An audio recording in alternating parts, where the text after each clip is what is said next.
CNN digs up Toyota's unintended acceleration issue, GM matches Volt production to sales, and Juniper Research predicts 2016 will be the year of the connected car.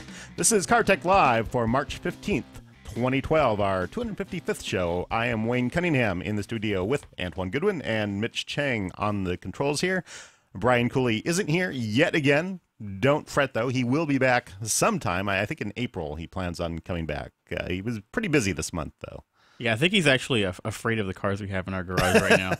We got some good ones, too. Yeah, we'll discuss that later in the show. Yeah. But let's move on right away into this story. You know, last year, Toyota had the whole issue of unintended acceleration, or the previous year. I don't know. It was a long time ago, it seems like.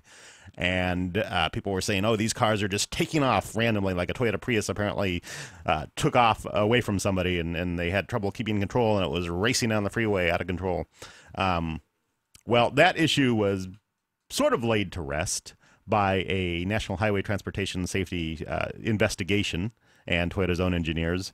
But CNN found this memo amongst, it was actually a memo from Japanese testers, Japanese engineers that were working on a system in a Lexus, actually it was the Lexus LS460, and said they found an unintended acceleration problem, according to CNN's translation of the document. You know, what's interesting is this dates all the way back to 2006. Yeah. This sort of confidential document that they dug up, and the big sort of unintended acceleration stuff again happened in 2010. So I guess what they're indicating here is that this may be something that Toyota knew about long before even people started making a big noise about it. Yeah. Now, Toyota is saying that CNN is taking this one little phrase in this report somewhat out of context. First, Toyota is saying that it's translated wrong, even though CNN got it translated 3 different times. And then Toyota also says that, well, this was actually in testing it was the LS460 they were, this test concerned, and it concerned the adaptive cruise control system on the LS460. And Toyota says what happened was they were testing this car, and they purposely sent a wrong impulse or something to the system. Mm-hmm. They told it, they sent some kind of fault sensor, in which case the thing for a fraction of a second just said, okay, maximum acceleration, which I don't know why that would be the result of this test. But, the engineer found this to be a problem, and they used this on when they were working on a separate car, another car that was also they were developing. And Toyota also says that neither of these cars and neither of these systems actually were ever brought to the U.S. Right. I think the other car is the 180L, which is, I guess, our Toyota Tundra. Yeah. Didn't hear too many issues about people with Toyota Tundra and unintended acceleration. And I think it's because I don't know if you can get adaptive cruise control on that vehicle. Right. I don't think you can in the U.S. Yeah, maybe in other countries, other regions. But yeah, I don't think they have that here. So whether this is actually indicative of a wider problem within Toyota's electronics, I don't know. I mean, it would seem to be that, from what Toyota is saying, that it's a fairly limited issue that they found out in 2006 and dealt with. Mm-hmm. Whether it means that all Toyota, vehicle electronics are iffy, I think that's what CNN is trying to dig up here. I'm not really sure what the point is, but they certainly had. The CNN article, actually, which we will post in the show notes, too, had some experts that commented on this as well, saying that, well, it sounds like Toyota had an unintended acceleration problem that they, right. they actually identified way back when. But I guess, playing the devil's advocate and looking at the other side of the coin there, though, I mean, this is something, an internal testing situation. So when you're testing, crap goes wrong. That's the purpose of testing, is to find those things that are wrong and to fix them. Without documents surrounding this or more information surrounding or exactly without omniscient knowledge of what's happening leading up to this test and then following this test, it's difficult to know if this is just, oh yeah, we had a bit of an issue here, we worked that bug out and moved on, or if this is something that they just kind of deprioritized and shuffled off to the side because it was an acceptable level of failure. Yeah, I mean, you think if they had a memo about it and they said, well, let's make sure we look at this in other vehicles, that it is something they dealt with. And in fact, CNN's finding of this memo almost says that Toyota, identified a potential problem and dealt with it. I mean, the fact that they knew it was there. Well, when you test things, when you crash test, when car companies internally crash test cars, I'm sure one or two of them explodes. But then it's like, whoa, there was a bit of an issue there. We fixed that, and then when we went to our NHTSA testing, the problem's not there. That's the whole purpose of experimentation. It's part of the scientific process. I want to be at that crash test where the cars explode. It's okay. But if they find something like that, if the car does explode, they can put bracing around the gas tank, do various structural changes to make sure it doesn't explode. Well, I kind of, the interesting thing is that this test is kind of, I guess, the issue that they discovered in the confidential document seems to be tied into the adaptive cruise control system. And I don't know if anyone's sort of made a correlation between the unintended acceleration cases of 2010 and vehicles that were reported that were actually equipped with adaptive cruise control, or if there were parts of that adaptive cruise control system that were in place in vehicles that were not equipped and just deactivated. Oh yeah, that could be. I mean, certainly. I mean, you've got the base level. I mean, most of these cars, probably all these cars, come with basic cruise control. Right, and also they're all drive-by-wire, so you understand that the basics of giving over throttle control to the ECU is there, whether or not the adaptive cruise control system is in place or not. So it's really kind of a complicated gray area as far as like what's actually in the vehicles and whether this issue that's been brought up even has anything to do with the 2010 issues. Yeah, and there's certainly plenty of those 2010 issues that were hoaxes or people just trying to game Toyota for money or something like that. People who got like a Prius decided they didn't want it anymore. Yeah, right. Or wanted new Priuses every year for the rest of their lives. Yeah, it's like those the people who used to like before phone issues got really. I guess when phone warranties got really stringent, people would like find ways to quote break their phone at about the time that the new phone comes out. So it's just like, well, I guess I got to get an upgrade. Yeah, iPhone 3G broke. Oh, I need they can give me a 3GS then. Yeah. So, speaking of a car that actually had a bit of a media problem. Yeah. The Chevy Volt. This is my segue into our next story here. The Chevy Volt. There was this issue supposedly of it bursting into flame or the battery packs catching fire if it crashed, which was a very limited problem from what we've reported before. Mm-hmm. But that actually caused an issue in sales. Right. It caused their sales to decline such that or that could have been part of the reason why their sales declined, but they had sales of only about 600 cars, 600 Chevy Volts in January. And that has caused them actually to halt production at the Chevy Volt plant for 5 weeks. Right. The idea being that you don't want to keep pumping these cars out for them to sit on lots. Yeah. So it starts costing money. If your supply doesn't meet your demand. So that's kind of what they're doing here. Yeah. So they're idling the plant. I mean, yeah, it'd be nice if they had a surplus of cars and they were practically giving them away. I mean, everybody could have a Volt. But I mean, it doesn't work for anyone. For GM's benefit to be in that sort of situation. And then also the interesting thing is, like just a couple weeks ago, we were saying that they'd actually raised their sales target for 2012, where they thought they were going to sell like 60,000 of these. Yeah. And now they're idling the plant for a couple of weeks because they can't push them out to the market. I mean, because the market's not gobbling them up as fast as they're pushing them out. Yeah, and the sad side of the story is there's 1,300 workers that have to sit around for 5 weeks. Right. At this plant, but there's some interesting in the story. There's some interesting notes on the sales figures. They note that GM said they wanted to sell 10,000 of these cars last year. Mm-hmm. They did 7,000 something. 7,671. Right, so that's about a C grade. Yeah. Passing. You pass. Yeah. A little over 70%, or actually 76%, pretty clearly. Nissan actually sold almost 10,000 Leafs over the year, too. So interesting to see that competition, and certainly, Nissan beat them out on that. And you kind of wonder, though, because obviously the Leaf has much more limited range than the Volt. So I wonder what is driving those sales. Well, it's because if you're the kind of person who's jumping into the EV market right now, you kind of are also the kind of person who gets a custom plate that says no gas. Right. And you can't do that with a Volt. You can with a Leaf. You can let your smug flag fly in a Leaf and just say that I made the jump to complete electric. I'm not just testing the waters with a gasoline car that can do electric range. Yeah. So I think that the perception there is that, especially for those sort of early adopters, people who already have a second car, and they just kind of want to get an electric car for commuting.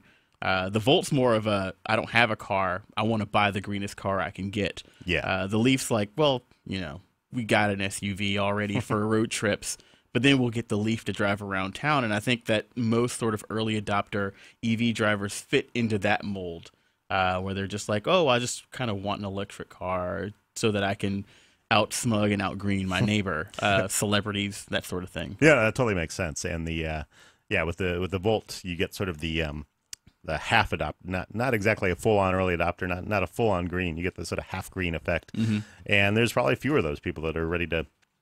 Which is interesting, because you would think that the one vehicle for everything sort of approach would work best. You'd think more people would be interested in like picking up that and not having to keep a second vehicle. But I think the fact is that America's kind of a two-car household kind of country once you get outside of the extreme edges of the country. Yeah, I think that's true. And also, but one thing that this makes me wonder is, will GM consider, will GM think, well, maybe we should have just done full electric car and not bothered with the whole, gas engine generate extended range thing? Well, I mean, I think that as people start to kind of adopt it and they get more comfortable with it, the fact that the Volt is more flexible than the Leaf lends itself to maybe a longer tail. Right. As far as when you start talking about flyover states, people who have like really long commutes, or people who just want, again, you just want one car, who only have space in their garage for one car. I mean, the Volt's not really out, down for the count, in my opinion. It just kind of seems like right now, when we're in the early adopter stage, it's that people kind of want the most cutting edge thing. And in my mind, and I'm sure in a lot of people's mind, full electric is the most cutting edge. Right. And as far as the Volt not being down and out, there's what supports that is the February sales were actually 1,200. So they pretty much doubled the sales over January. And, or I guess they said jumped 70% over the prior month.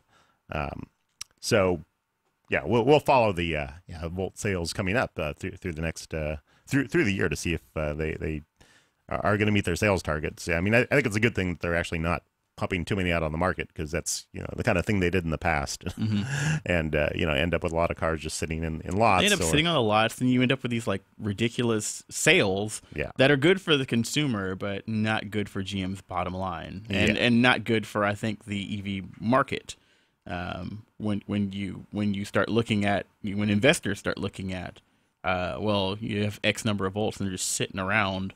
Why would we invest money in this? Why would GM invest money in something they're not going to make cash on? Right. One thing they also note too is that what will probably help boost sales is that the Volt can now get California's is now legal for the HOV lane. This was a change that GM made to the gas engine, so it qualifies for the what we call the partial zero emission vehicle. Yeah, there's that, rating. and $5 gas. Yeah, is definitely going to get a lot of people kind of looking in that direction, as far as like, well, it may work out in the long run for me to, ditch our regular four-door sedan for something a little bit more, green,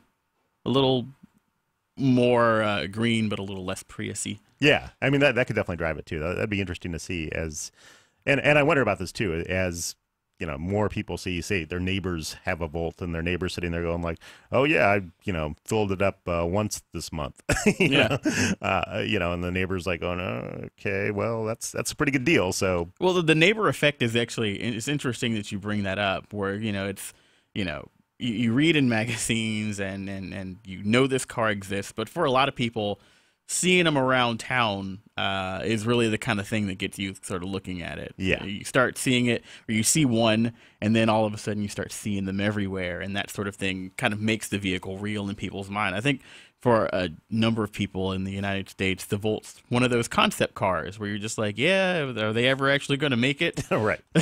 Well, they are making it, but I just think that, it just kind of needs time to to spread. And again, as opposed to the Leaf, I feel like you have a better chance of seeing the Volt in Utah than you would a Leaf. Yeah, it's interesting too because looking around San Francisco here, and this area is sort of a hotbed for early adopters and people who are going to jump on these ultra green cars.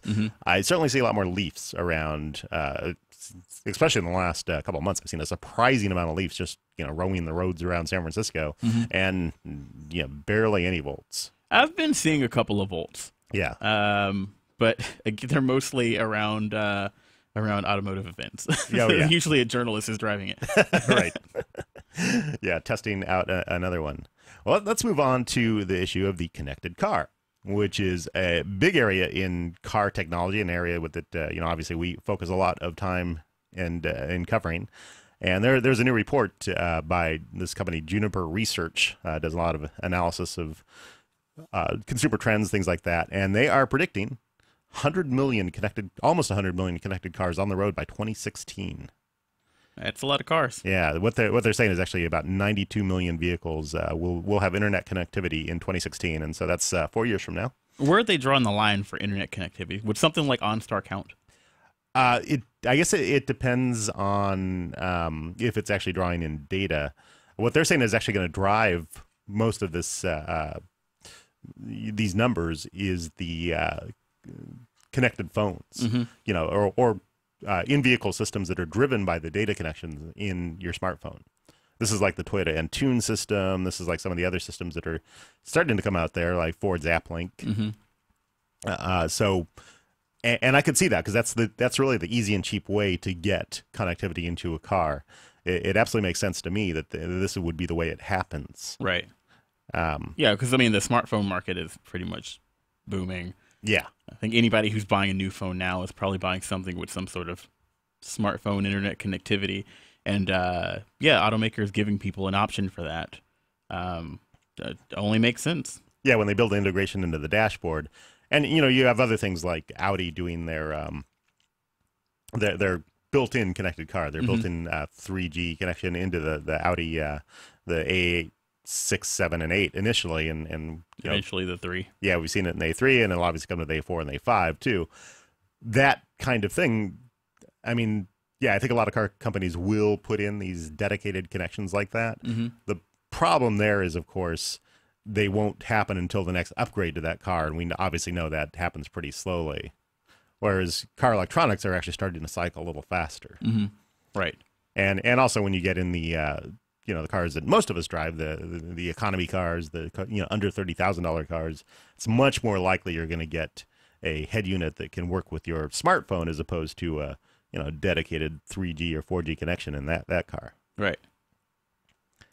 But on those lines, we also so last week was last week or a couple weeks ago, Mobile World Congress. Actually, I guess it was a couple of weeks ago. Like 2 weeks ago. It was just before we left for Geneva. Right. Just before the Geneva show. Well, HTC demoed something at that show that we've got an article on here.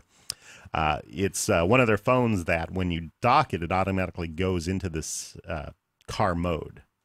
And it seems like it's, they're definitely thinking about the automotive market and thinking about how they could make their phones be the preferable phone for being docked into a car. Right. And once they call it the car stereo clip, that actually makes the transfers the audio feed over Bluetooth and works with the car's systems, works with the car stereo and things like that. And so the phone can host certain approved functions like navigation or audio, things like that. Right. The interesting thing for me is I seem to recall the Droid 1 doing this. It had like a car clip that had like a magnet in it, and when you clip the phone into it, the magnet triggered a car mode that I think is kind of built into the core, or at least used to be built into the core of what Android is. I'm not particularly sure what's different here, other than it's HTC's interface. Love it or hate it, HTC likes to do their own sort of interface with their sort of Sense UI. So this kind of, to me, looks like, they've kind of built a car cradle mode into Sense, which is, I think, something that's been missing from a lot of their phones for the last couple generations. So do you think this will be something that will drive people to look at HTC phones more when they're considering a phone for their car or a phone for daily use? Or? Well, I mean, the automatic sort of changeover is interesting, but it seems like you have to buy their car stereo clip. I do like that. It seems like the connections are built into the cradle, so you can pretty much leave this stuck on your dashboard or windshield and plugged into your car at all times, and then just get in the car and snap it in, as opposed to like a third party where you have to, snap your phone into the thing and then, initialize the Bluetooth pairing, and then maybe if you're not doing Bluetooth, physically do the 3.5 millimeter plug-in every time. So there's a convenience factor here, but then there are also, if you're willing to go those one or two extra steps, and then even if your phone doesn't have a car mode built into it, there are car mode apps in the Android market, or excuse me, the Google Play market right now.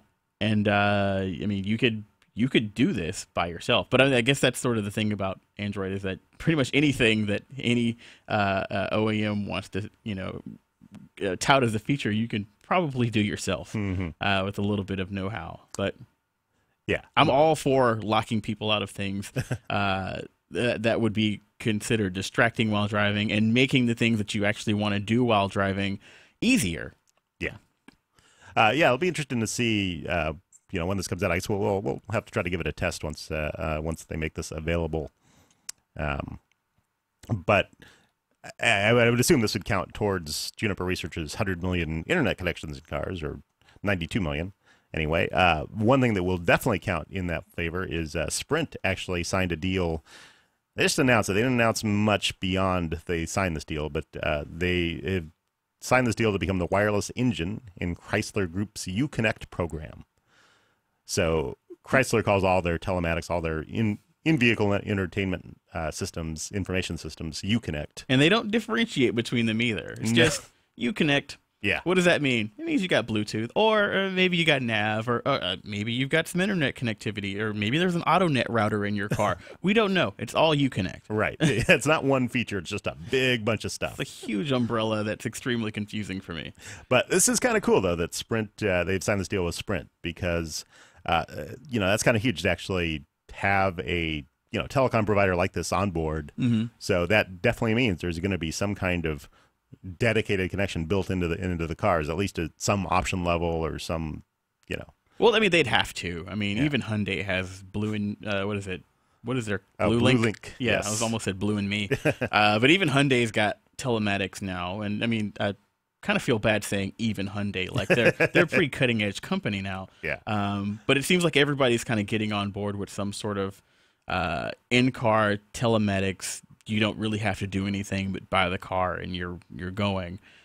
So yeah, it's good to see the Chrysler Group getting involved in this. Yeah, I guess we don't know if this means that it will be a telematic system like OnStar, where you punch an operator or punch a button and get an operator and say, "Oh, my car crashed" or whatever, or a system of apps. If they're going to power apps and that kind of thing in their dashboard. Maybe they don't even know yet. I mean, it would have to be some sort of like integration into the dash. If at this point in the game, just being able to hit a button and talk to an operator, it's not a selling point anymore. Yeah. I mean, that was OnStar like half a decade ago, and that was great then. But now it's got to be more built in. There's got to be some sort of like web search, Google search in the dashboard for points of interest for it to even really seem like it's worth doing this. Otherwise, why not just use your Bluetooth paired phone? If you're just making a phone call, like there's really no need for a partnership there. Right.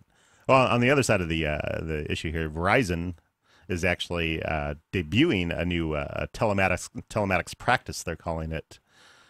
So another major telecom company providing some kind of in-vehicle thing. Now, they haven't announced any deals with any car companies. But what's interesting here is they actually have this guy Martin Thal, who I've met before, who used to run Microsoft's automotive practice. This is the guy that oversaw the development of Sync. So that, and also the stuff going in the Hyundai Kia infotainment systems too. So that's pretty good pedigree.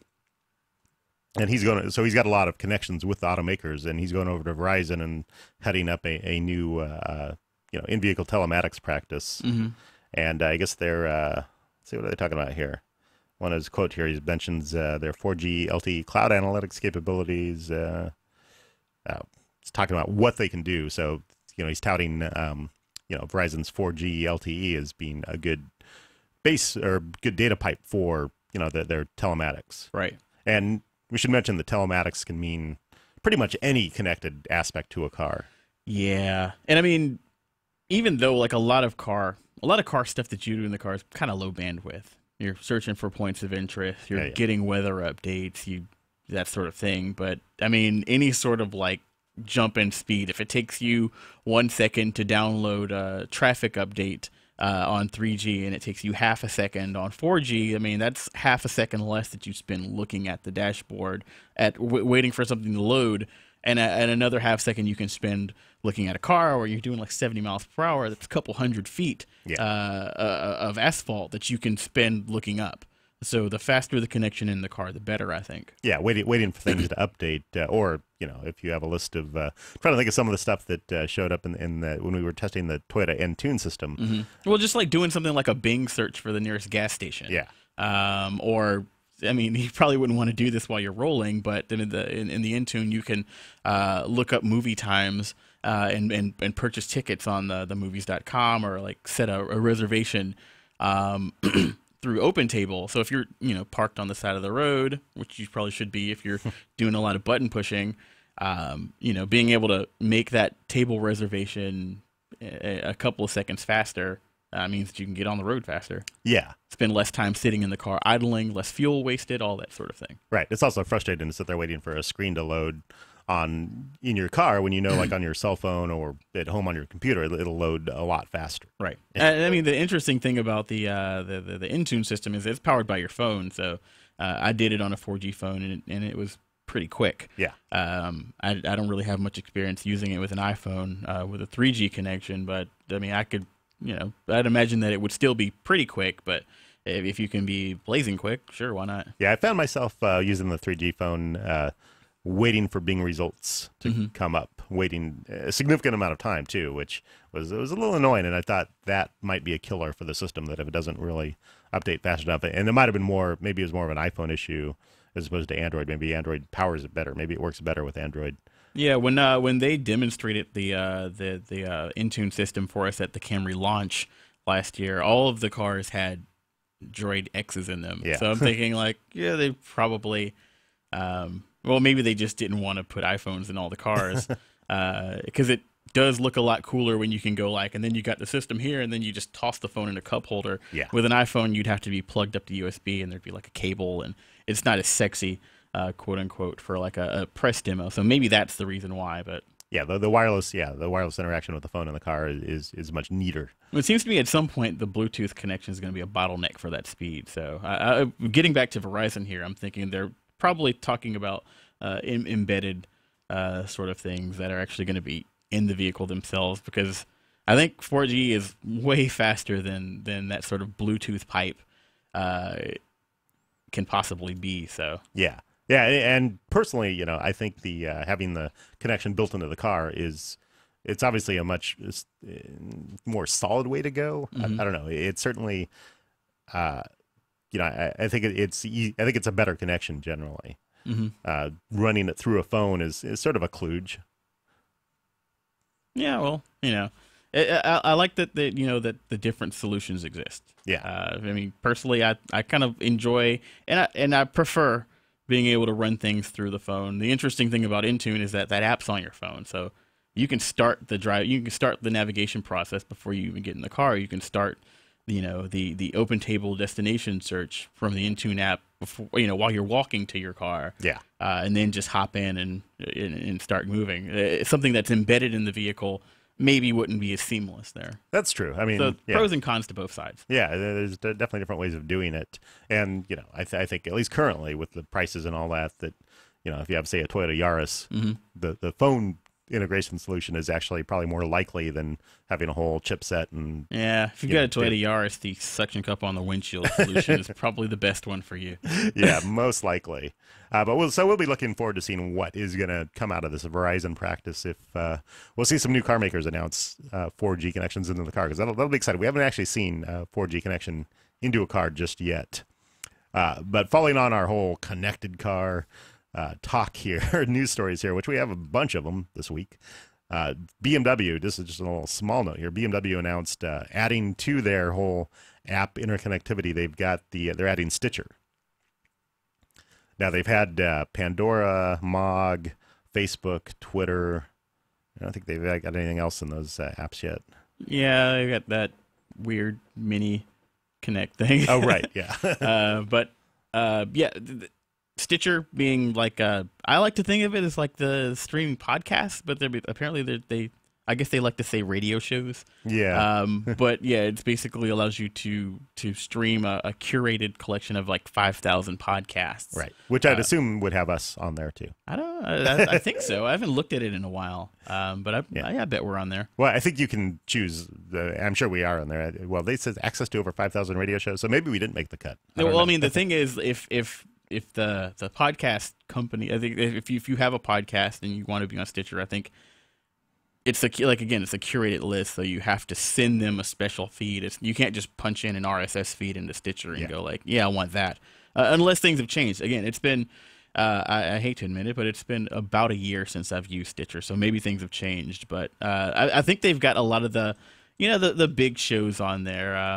They got the NPR on there. They've got I can't think of who else is on there. Adam Carolla's on there. If you can stand to listen to that guy for more than an hour at a time. But yeah, it's interesting that it's on there. And I mean, even if you don't use Stitcher, this is good news because it's proof that BMW is still actively courting more of these internet streaming audio apps. So I think it's safe to assume that eventually they'll get around to all of them. Yeah, it's interesting the way it works in the BMW is that with Facebook and Twitter, and this is kind of like Entune as well, you have the BMW Connected Drive app, and that actually gives you access to Facebook and Twitter in the car's interface. And so I'm assuming they added Stitcher to that list. Now, Pandora and Mog, you actually have to launch those apps separately. Yeah. And if you're using an iPhone, you can only launch one at a time. So, well, I mean, you can't really listen to Pandora and Mog at the same time. Well, that's true. So there's that. But I mean, you couldn't do. So what you're saying is you can't be listening to Pandora and then send a tweet that says, "I'm in my BMW and it's 72 degrees Fahrenheit." Exactly. Yeah. You're sort of then you have to go to the phone, switch apps on the phone, and then go back to the interface. Right. Which is not an ideal. That's not a seamless solution. And I imagine somebody, they got the BMW Tech Center in the Bay Area here. I'm sure they're looking at ways to make that work better because they seem to have a good handle on that. So right, we'll be looking to see what they do and how this Stitcher implementation comes. I guess the next time we get a BMW and you'll reacquaint yourself with Stitcher, or I won't, or yeah, maybe I will. I think it's actually worth checking out to see if we're actually on there. Yeah. Just because now I'm curious. My ego wants to know if I'm on Stitcher right now. Yeah, you got to be able to listen to us on Stitcher. I don't know. I was actually looking briefly at their site here, and I don't see us pop right up, but I'm sure we're in there somewhere. I'm sure Buzz Out Loud's on there. Oh, it is? Actually, I just found it. Buzz Out Loud. Well, yeah, there you go. If Buzz Out Loud's on there, we're on there somewhere. I sure hope so. So that is all the news for this week. Let's go out on the road. Antoine and I take a little drive in the 2012 BMW 650i. This is a big coupe. The 6 Series is a big, kind of GT-style coupe, but it's not curvy like a lot of the Italian manufacturers. BMW makes this, has really straight lines in this, but Antoine, you don't really care for the look of this car, though. Well, I mean, it's not my favorite BMW. It definitely looks a lot better than the old model. Now that this one's in the garage, I keep seeing the old 6 Series around town, and it just looks horrible. This is definitely a better looking car, but still far from what I would consider attractive. Yeah, I like it. I think they improved this look a lot from the previous generation. This is really the first of the new generation because the previous one lasted from about 2003 to 2010 with maybe some minor updates. There we go. And that is courtesy of the fact we're in Sport Mode Plus, which takes off the traction control and stiffens up the suspension, and also does a couple other things. It makes the acceleration more responsive. Like that? Yeah. Doesn't do so well over this rough terrain. Like, on that smooth sort of area, it was nice, but that last turn is kind of bumpy. I think I'm going to go into comfort for the rest of this review. Talking about the cabin tech here, along with this fantastic Bang & Olufsen audio system, this is the premium audio system here. It's like a $3,800 option. 1,200 watts, 16 speakers. Sounds excellent. Looks excellent. Yeah, they've got these nice metal grills, and they actually have this little, they call it an acoustic lens that pops up in the center of the dash. Very neat stuff. But we also have excellent app integration here. This is the part that just cracks me up. So this is like the BMW connected sort of thing that you install on your cell phone, and then your phone talks to the car. We've got Facebook, Twitter, web radio, and calendar. Calendar is pretty cool because it actually looks at all the appointments I have in my calendar and shows those on the screen here. But let's take a look at what's been posted to Twitter today. So we've got Brian Tong here, we've got automotive news, we've got one of my own tweets. So if we click one of my tweets here, it shows the text on the screen along with my beautiful picture.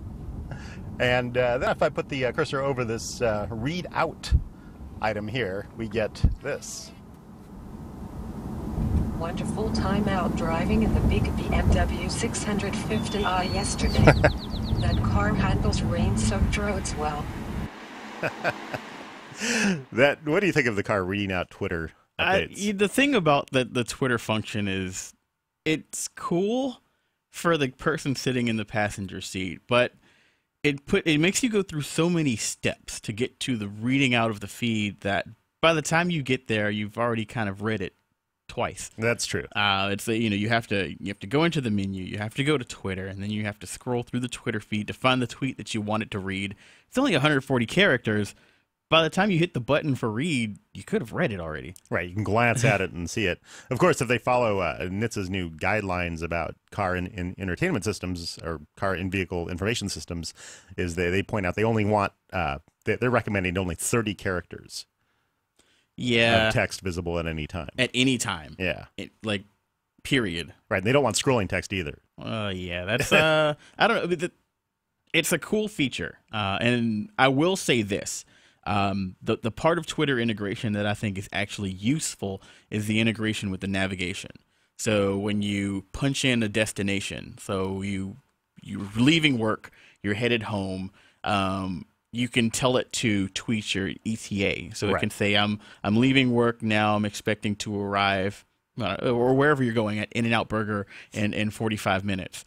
So that you can let people know where you're going, that you're probably going to be a little late, but then you don't have to pick your phone up and send a text message. That is a pretty cool and useful feature, actually. Yeah. As opposed to just being like, oh, I want to know what Joe's doing. Everything else is just, it seems like they already had Twitter in the car, and they're like, well, we'll just do some fun things with it. Yeah. But as far as actually being useful, that's kind of the only way that I see that sort of Twitter or Facebook integration being interesting. Well, what they should do actually is, the first screen you get is just a list of all the Twitter tweets that you have in your feed, and they should have a button right there that lets you make the car read it out. Just like read all of them, like in order. You can do it individually. I don't see any reason why they couldn't do that, as opposed to making you go into the tweet itself where you can actually see the full tweet on the screen and then pushing the extra little button that says read it out to me. What's also weird is that it tries to read URLs. Yeah. So it'll go, like, HTTP. you should check out this camera, http://cnet.co. Less of that. Now, in our little video there was a little point where you got a little squirrely with the car. Well, I was trying to do a donut, but we were in Sport Plus mode, so it actually did let the tail swing out a little bit. And we had like a nice big sort of open flat parking lot area there, but it still stepped in and caught the car like midway through my perfect burnout. So it seems like it'll let you have a little bit of fun, but it won't let you wreck it. Well, I mean, it may let you wreck it, but it'll try its best not to. Yeah, that's what I found with BMWs with that their traction control with their, when you get into their, Sport Plus traction control system, yeah, it does. And even in the regular DT, dynamic traction control, they call it, there's a certain point, and it's like, it'll let the rear end like drift out like 5 feet or something, but it does really step in at a certain point and say, okay, that's enough. I think there's a stability control button that you could like turn it off. Yeah. And so then if you just want to sit there and ruin a perfectly good set of rear tires, you could do that. Right. Pretty fast car. Yeah. A lot of power. Yeah. Kind of soft though. Even in the Sport Plus mode, we were on a really rough road. Do we have adaptive suspension in that car? It did. Yes. Yeah. Okay. So in the Sport Plus mode, it felt really rough over that really rough road, but I think it's a big car, so it still manages to feel kind of GT comfortable. Yeah. Even if you're on like a relatively smooth highway, the expansion joints probably won't bother you too much. Well, there's a big difference between this, the 6 Series, and the way BMW does their suspension tuning and say like Mercedes-Benz. Now, driving an S-Class with the aromatic suspension, that, does a fantastic job of just like, oh yeah, there's a pothole there. Yeah, I didn't feel it. Yeah. In this one, you will feel the bumps and the potholes to a certain degree. The car will mask them pretty well, but, you'll definitely know there's road that you're going over. Right. So it's pretty good on that. I like the steering feel on this car. I think it does what BMW's been doing, an excellent job with for years of making it feel like a car that you're driving, making it feel like you've got to be engaged with the driving experience. Yeah, and it doesn't actually feel or look as big as I think it is. I think the 6 Series is about as long, if not maybe a hair longer than 7 Series, but when you see it in the video there, it looks like a much smaller car. And when you're sitting in it, unless you're trying to like ease out into an intersection, a blind intersection, you don't really realize how far out the nose is, because it does give you really good visibility. You are always kind of aware of where your corners are. Yeah. And I do like that about the vehicle. Yeah, I like to, consider it the one of the big sixes, or the big six is the phrase that always comes to mind for this car, because it does have a certain amount of heft and feel to it. And it is, amongst the BMW cars, yeah, it's up there with the 7 as being a decent size one, and certainly, I'm sure it's bigger than the 5. But interestingly enough, we actually saw the M6 version of this at Geneva last week, and those, they use actually the same engine architecture. They both use the 4.4 liter V8 with 2 twin scroll turbos, but they managed to get like 100 or more horsepower out of the M6 version, right? Which may just mean bigger turbos generally. Possibly. Yeah. Are they using the twin scroll, twin turbo situation in the M5? I would assume. Yeah, M6. Yeah, so it's basically the same engine out of the M5. It is, yeah, but stuffed into a coupe kind of car. Right, a car that maybe more deserves the M. I think the M5 earns its M badge. Yeah, I haven't driven it, but I've seen a lot of it, and on paper, it definitely earns the M badge. I think the interesting thing about having different M cars, the M5, the M3, of course, and I don't know if we don't have an M coupe this generation, but they do allow people to choose their level of M involvement. So like a car like the M5 and the M6 have always been kind of like Q cars. They're really big, they're faster than they look, definitely. Whereas something like the M3 is, more of a, I'm going to take this to the track. It feels way more comfortable in that sort of let the tail hang out environment where, and even more so it's something like an M coupe, or I guess 1M in this case. Yeah. A car that you don't think deserves the M badge either. Yeah, the little one. I think BMW's gotten a little profligate with the M badge, actually. But I need to come back to the looks of this car. And this is total point of contention. You mentioned earlier, you said you never met a BMW M or a BMW 6 Series that you liked the look of. I did see like a 80s vintage M6 last night with the really sort of boxy shape. Yeah. I've got one up. That looked kind of cool. I've got one up on my screen here. Mitch, can you bring this up here? Yeah. I saw one of those last night with the center exhaust. Yeah. It was red. And I thought that's kind of cool in a sort of retro kind of way. But I think even that it seems like the back end of the car came off of another vehicle. It just seems very, very front heavy visually. Yeah. So I mean, I still don't love it. I like the look of this car a lot. This is the 84 633 CSI, which comes to about the last. I don't think they made the 633 after this year. It's got a particularly high greenhouse, something you don't really see too much in current cars. But I don't know. I definitely like this car a lot. I like the way the front looks. It's kind of nice, and it's got that. Well, they called this car the Shark, was its nickname, and it had a I mean, obviously, I've been a fan of this kind of car for a while. The nose is kind of low. The rear end drops off nicely. And that was the problem with when they revived the 6 Series last decade, that they had to make the trunk this ugly sort of wart-like thing. Yeah. And the new one has not quite the drop-off as the original, but it still looks like part of the car at least. Right. So from that sense, I like it. I like the new one quite a bit, and I think other people at CNET here might disagree with your assessment because. Well, I mean, again, I think we're coming off of like 5 years of the worst looking car ever. Maybe a little more than 5 years actually, but the previous generation, that the 2011, when did that come out? 2006, 2000, between 2000. 2004 was actually the right revival of the 6 Series. There we go. Yeah. So from then until about last year, I mean, it was a mess. Yeah. It was a disgusting mess of a vehicle. So the new 6, it just, I don't know, something about it, and I'm pretty sure this is part of the appeal of it, but it doesn't look ugly, but at the same time, it just kind of looks plain and dull from most angles, and then from the rear, it still seems a little visually complex to me. Yeah. It certainly doesn't have the nice big curves of like an Italian design car. When you think of like an Italian GT with big swoopy fenders and stuff like that. Yeah, I mean, it just looks like from the side, it looks like a cigar. I mean, there aren't very many character lines or any sort of. It's not a car that looks fast sitting. And I think that's something that the 6 Series needs. It needs some sort of like. It needs to look fast, and it just, to me, looks big. Yeah. And so, again, I respect it. I think it's an improvement over the last generation, but I'm not in love with it, definitely.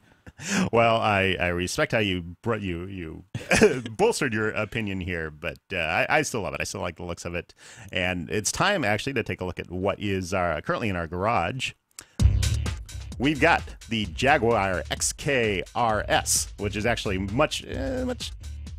It's a GT car too, and it probably looks a bit better than the 6 Series. A lot better than the 6 Series. Yeah, and the 2012 Porsche 911. This is the Porsche 911 update, which we like to look up quite a bit as well. We also took a quick spin in the Fiat 500 Abarth. Oh right, yeah, we've got that right up on the site right now. The Fiat Abarth 500 Abarth, fun little fast car. And these reviews of the Porsche 911 and Jaguar XK RS should be up next week. So that's all we've got for you this week. Thanks for listening. You can look at our show notes, cartech.cnet.com. We'll have the links for some of the stories we discussed, and you can watch us all on video anytime you please. And you can follow us on Twitter. Brian Cooley is BRINCOOLEY on Twitter. I am Wayforn, WAY4NE on Twitter. And Antoine is Antgoo, ANTGOO on Twitter. So follow us on Twitter, and thanks for listening.